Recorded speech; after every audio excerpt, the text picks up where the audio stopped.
Hey guys, good afternoon. It's Angelo Christian Financial. Thank you so much for watching our podcast, Real Estate Insider. Today we're actually talking about community property states.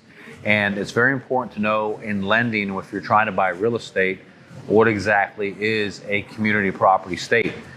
Because what you don't know about this, it could affect you if you're married and you're not one to put your spouse on the loan. So there's actually 9 states in the United States of America that are considered a community property state. And there's a link down in the YouTube description that actually talks about what 9 states these are that you can reference. For example, Texas is a community property state. So what does this mean about community property and why is it important if you're trying to buy real estate? Well, this is important if you're trying to buy real estate if you're married. So did you know if you're trying to buy real estate, whether it's commercial or residential, and you're married, there are some loan programs that you have to include your spouse's debt into your debt ratio, even if they're not going on the loan. For example, let's say that I want to buy a $300,000 home in the Woodlands, Texas, and I want to buy the home by myself, but I'm married to my wife, but I don't want to put my wife on the loan. Now, if my wife has debt, her debt has to be added onto my debt ratio, even though my wife is not going on the loan. So this is very important to be mindful of if you're trying to buy a house in any of these community property states. Like California is a community property state. Washington is a community property state. Wisconsin is a community property state.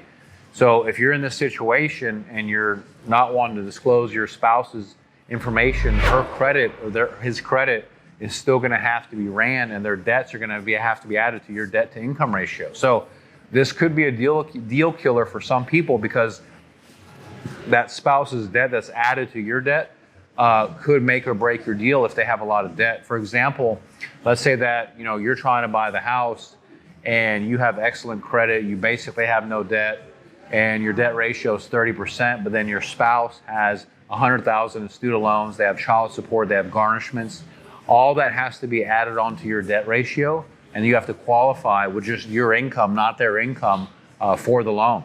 So in the end, you may not be able to qualify for the loan if the debt ratio is too high. So it's very important to know the type of loan that you're doing. Now, this only applies if you're doing a federal loan.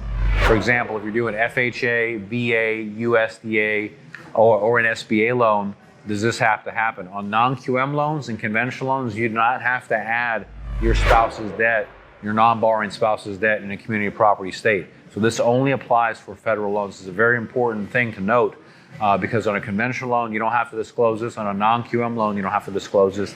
Definitely not on a hard money loan, just on government loans. So please be mindful of this because this is a very, very important topic.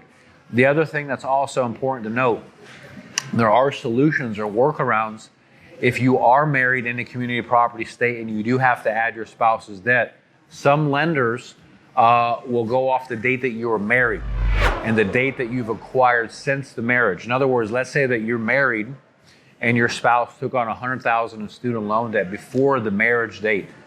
Well, if that debt was taken on before the marriage date, it doesn't have to be added to the debt to income ratio. But if that debt was taken on after the marriage, that debt would have to be added to the debt to income ratio. So there's some loopholes around that.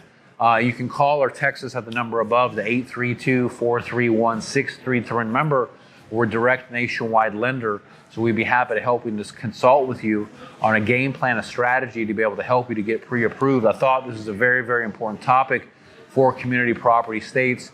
If you're in one of them or you're thinking about moving to one of them, these laws and rules will definitely apply, and you have to be ready to know how to navigate through that to make sure that your loan gets approved. If you have any questions or you want to talk more, please call or text me at the number above, the 832-431-6333. And also, if you don't know that's looking to get married in a community property state or buy a home in a community property state, please share this information with them. It's very, very important that they know about this because it can make or break the deal. So appreciate you guys for reaching out and watching the show with Angelo Christian. Thank you so much, and check out my next video, and thank you. Bye-bye.